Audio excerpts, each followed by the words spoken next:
अब हम लोग जानेंगे कि अति लघु उत्तरीय प्रश्न का नंबर 1 क्वेश्चन इसको सॉल्व करेंगे और देखेंगे।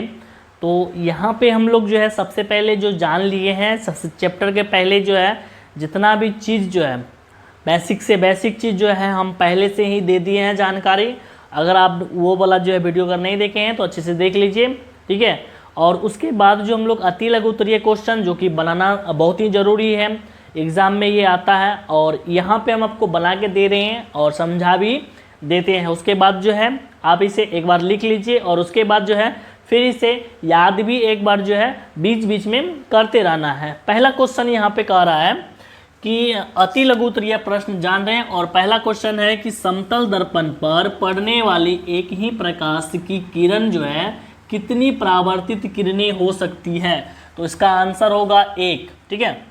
यानी समतल दर्पण पर जो है जो भी किरण पड़ता है, ठीक है, और यहाँ पे कह रहा है कि प्रकाश की किरण जो है कितनी परावर्तित किरणें हो सकती है। तो यानी समतल दर्पण पर जो है आपतित किरण जिस ओर जाती है, ठीक है, लंब की ओर अगर जाती है तो वो उसी रास्ते से निकल जाती है। तो इसलिए यहाँ पे इसका परावर्तित किरण भी कितना होगा, तो 1 होगा। दूसरा है समतल दर्पण पर लंबवत पड़ने वाली किरण जो है किस प्रकार परावर्तित होती है। तो यहाँ उत्तर में लिखेंगे समतल दर्पण पर लंबवत पड़ने वाली प्रकाश की किरण जो है परावर्तन के बाद उसी पथ पर जो है वापस लौट जाती है। यानी जिस पथ से जो है आपतित किरण आती है समतल दर्पण से टकराती है तो टकराने के बाद जो है फिर उसी पथ से जो है वापस लौट जाती है। और तीसरा यहाँ पे कह रहा है कि समतल दर्पण पर जो है अभिलंब आपतन के लिए परावर्तन कोण का मान कितना होता है। तो चूंकि यहाँ पे देख लीजिए कि आपतन कोण I बराबर परावर्तन कोण R होता है, तो परावर्तन कोण जो है R बराबर क्या होगा, 0 डिग्री होगा। तो कहने का मतलब अर्थात यहाँ लिखेंगे कि परावर्तित किरण अभिलंब Pn से 0 डिग्री का कोण बनाती है। यानी समतल दर्पण पर जो है अभिलंब आपतन के लिए जो है परावर्तन कोण का जो मान होगा वो क्या होगा, 0 डिग्री है, क्योंकि जिस रास्ते से वो आता है उसी रास्ते से निकलता है। इसमें आगे पीछे नहीं होता है, टेढ़ा नहीं होता है। अगर ये आगे पीछे होता तो ही डिग्री बनाता, तो यहाँ पे बन नहीं रहा है उस तरह से, तो इसका जो हो जाएगा परावर्तन का कोण कितना हो जाएगा, तो 0 डिग्री का हो जाएगा। अब चौथा क्वेश्चन है प्रकाश के परावर्तन के कितने नियम है। तो उत्तर में लिखेंगे कि प्रकाश के परावर्तन के कितने नियम है, 2 है। दोनों नियम जो है आपको हम पहले भी बताए हैं, ठीक है। यहाँ पे नियम लिखने के लिए नहीं कह रहा है, सिर्फ ये कह रहा है कि कितने नियम होते हैं। तो यहाँ पे 2 नियम होता है, दोनों 2 नियम सिर्फ दिखा देना, यहाँ पे लिख देना है।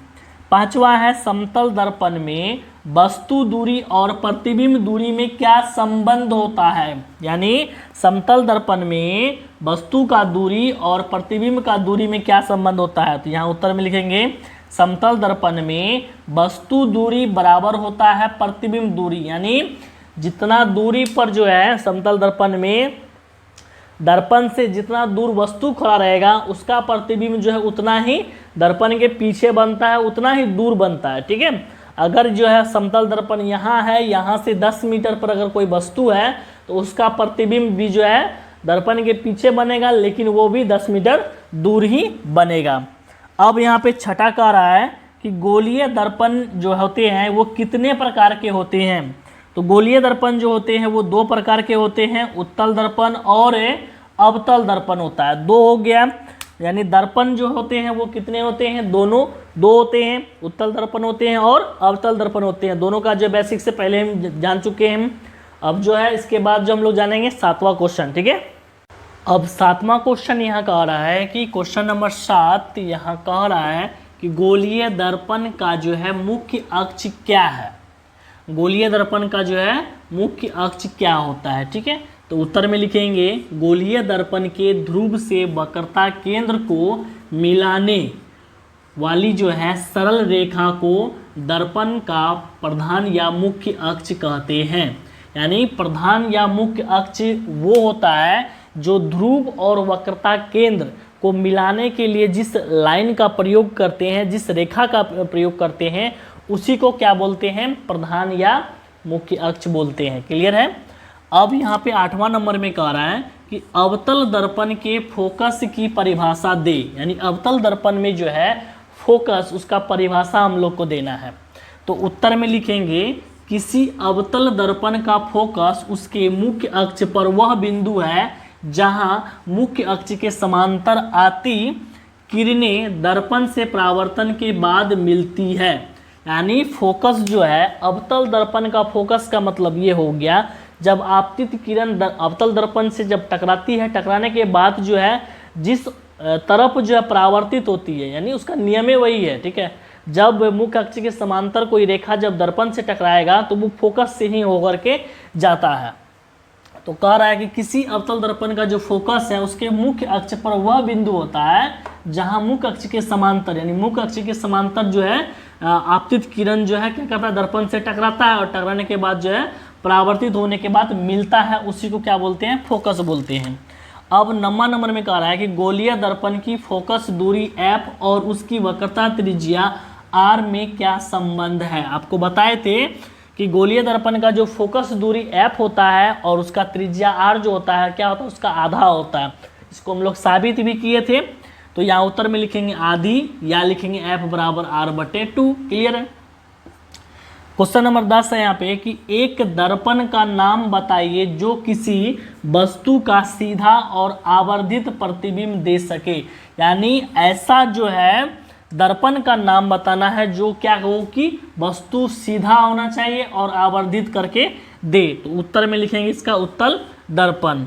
11 नंबर में कह रहा है कि एक अवतल दर्पण द्वारा आभासी प्रतिबिंब बनने के लिए वस्तु का स्थान कहाँ होना चाहिए। यानी इसमें याद रखना है कि क्वेश्चन यहाँ क्या कह रहा है, वास्तविक कह रहा है कि आभासी कह रहा है। तो इस क्वेश्चन में कह रहा है कि अवतल दर्पण में जो है आभासी प्रतिबिंब जो है कब बनता है, यानी वस्तु का स्थिति जो है कहाँ रहने पर जो है आभासी प्रतिबिंब बनता है, ये देना है। ठीक है। तो देखिए यहाँ पे दो जगह रखने पर जो है इसका जो है आभासी प्रतिबिंब बनता है, दो जगह रखने पर। तो पहला जगह हो गया कि अगर ध्रुव P पर है, अगर ध्रुव P पर है तो भी जो है उसका आभासी प्रतिबिंब बनेगा। ध्रुव P और F के बीच में, यानी P यानी ध्रुव P हो गया और फोकस F हो गया, उसके बीच में भी अगर कोई वस्तु है तो उसका आभासी प्रतिबिंब ही बनेगा। ये कौन सा दर्पण में बनेगा, तो अवतल दर्पण में बनेगा। क्लियर है। तो अब यहाँ क्वेश्चन 12 है, यदि कोई वस्तु किसी अवतल दर्पण के वक्रता केंद्र पर रखी हो तो उसका प्रतिबिंब कहाँ और कैसा बनेगा। ठीक है। तो इसका उत्तर में लिखेंगे वास्तविक होगा। ठीक है। यानी इसका जो है प्रतिबिंब कैसे बनेगा, तो वास्तविक बनेगा। और जो है कितना साइज का बनेगा, छोटा कि बड़ा, तो यहाँ पे उल्टा साइज, मतलब कि कहाँ पे बनेगा और कैसे बनेगा। तो कैसे बनेगा मतलब उल्टा हो गया, और किस साइज का बनेगा तो वो होगा बराबर।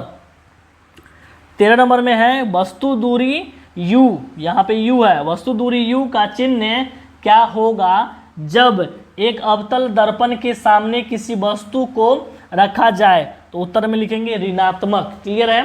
अब आगे जो है क्वेश्चन नंबर जानेंगे 14 और इसको अभी हल करेंगे। क्वेश्चन 14 यहाँ कह रहा है कि 10 सेंटीमीटर फोकस दूरी वाले अवतल दर्पण से 15 सेंटीमीटर की दूरी पर रखी वस्तु के प्रतिबिंब की प्रकृति क्या होगी। प्रकृति का मतलब हो गया कि उसका जो है आकार कैसा होगा, आभासी होगा कि वास्तविक होगा। ठीक है। और बड़ा होगा कि छोटा होगा, ये सभी चीज़ जो है वहाँ पे देना है। तो पहला यहाँ पे इसका आंसर लिख लेते हैं कि प्रतिबिंब वस्तु से क्या होगा, बड़ा होगा, वास्तविक होगा, और वस्तु की अपेक्षा क्या होगा, उल्टा होगा। यानी साइज में क्या होगा, बड़ा होगा, वास्तविक होगा, और जो है उल्टा बनेगा। ये वस्तु की अपेक्षा जो है क्या बनेगा, उल्टा बनेगा। अब इसके बाद है 15 नंबर में, अवतल दर्पण से किस दूरी पर एक वस्तु को रखा जाए जिससे कि प्रतिबिंब का आकार वस्तु के आकार के बराबर हो। तो उत्तर में लिखेंगे इसका दर्पण के वक्रता केंद्र पर। यानी वक्रता केंद्र पर रहने से क्या होता है कि वस्तु का जो है वस्तु का जो आकार है और प्रतिबिंब का जो आकार है दोनों क्या होता है, बराबर होता है। सिर्फ एक जगह, यहाँ पे वक्रता केंद्र यानी इस जगह पर अगर हम कोई वस्तु को रखते हैं तो वस्तु का आकार और प्रतिबिंब का आकार दोनों क्या होगा, बराबर होगा। 16 में किस गोलीय दर्पण में केवल काल्पनिक प्रतिबिंब बनता है? काल्पनिक का मतलब हो गया आभासी प्रतिबिंब बनता है, तो इसका होगा उत्तल दर्पण। 17 में कह रहा है क्या एक उत्तल दर्पण किसी वास्तविक वस्तु का वास्तविक प्रतिबिंब बना सकता है? तो उत्तर लिखेंगे नहीं। यानी उत्तल दर्पण जो है, हम लोग उत्तल दर्पण में कम से कम 3 नियम पढ़े थे, तो उन तीनों नियमों में जो है हम लोग जो है इसमें प्रतिबिंब देखे थे कि प्रतिबिंब जो उसका बनता है वो क्या होता है कि वास्तविक नहीं होता है, तो यहाँ उत्तर में लिखेंगे नहीं होगा। क्लियर। अब 18 में कह रहा है कि एक दर्पण की फोकस दूरी f बराबर -15 सेंटीमीटर है, वो यह अवतल दर्पण है या उत्तल दर्पण है? देखिए यहाँ पे फोकस दूरी ऋणात्मक में है, तो ऋणात्मक में सिर्फ जो है अवतल दर्पण का ही जो है मान होता है, यानी फोकस दूरी जो है किसका होता है ऋणात्मक, तो अवतल दर्पण का। उत्तर में लिखेंगे अवतल दर्पण। अगर यहाँ पे प्लस रहता या कोई और क्वेश्चन में अगर यहाँ पे f बराबर +10 रहे, +15 रहे और कह दे कि उत्तल दर्पण चुनने की उत्तल होगा कि अवतल होगा, तो प्लस वाला यानी धनात्मक वाला जो दर्पण होता है वो क्या होता है, उत्तल का होता है, तो उसमें उत्तल लिखेंगे। तो यहाँ हमारा माइनस है, ऋणात्मक में है, तो अवतल दर्पण होगा। 19 में कह रहा है गोलीय दर्पण के आवर्धन की परिभाषा दे। आवर्धन का परिभाषा पहले भी बताए थे, एक बार और देखिए यहाँ पे उत्तर में। प्रतिबिंब की ऊंचाई और वस्तु की ऊंचाई के अनुपात को क्या बोलते हैं, गोलीय दर्पण का आवर्धन बोलते हैं। यानी आवर्धन क्या होता है कि वस्तु प्रतिबिंब का जो ऊंचाई होगा और वस्तु का जो ऊंचाई होगा दोनों के अनुपात को क्या बोलते हैं, आवर्धन कहते हैं। आवर्धन को किससे सूचित किया जाता है, तो m से सूचित किया जाता है, और m बराबर इसका सूत्र होता है h डैश बटे h, यानी h डैश हो गया प्रतिबिंब की ऊंचाई और h हो गया वस्तु की ऊंचाई।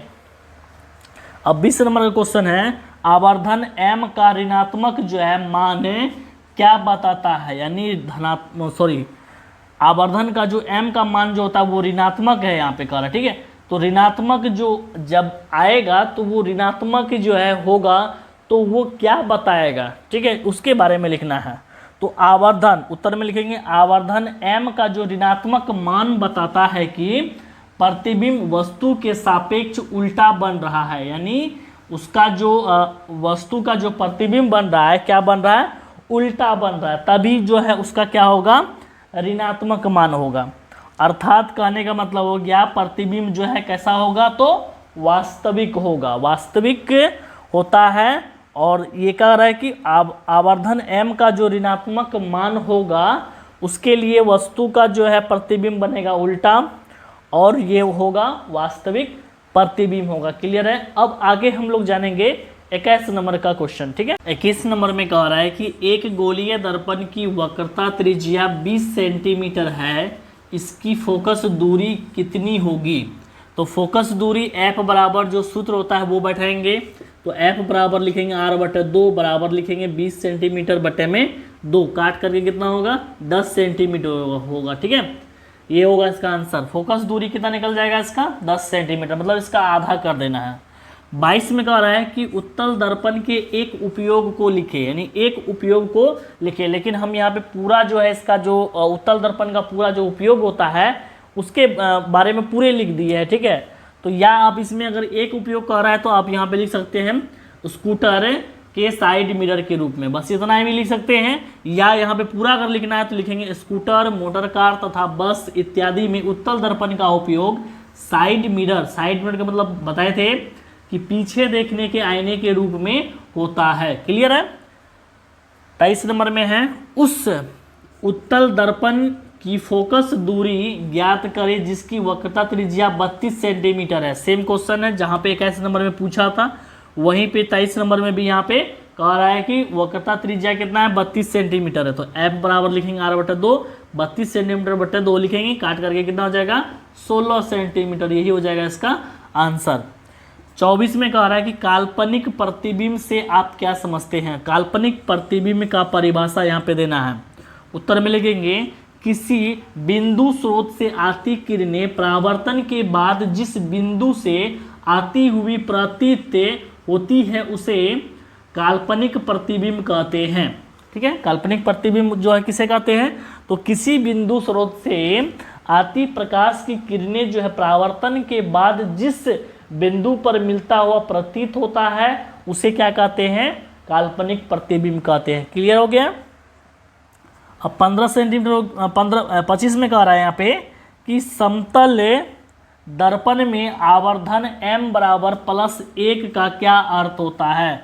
यानी m बराबर अगर +1 लिखा रहे तो इसका क्या अर्थ होता है वो लिखना है। उत्तर में लिखेंगे समतल दर्पण में आवर्धन m बराबर +1 का अर्थ है कि प्रतिबिंब का आकार जो है वस्तु के आकार के बराबर होगा।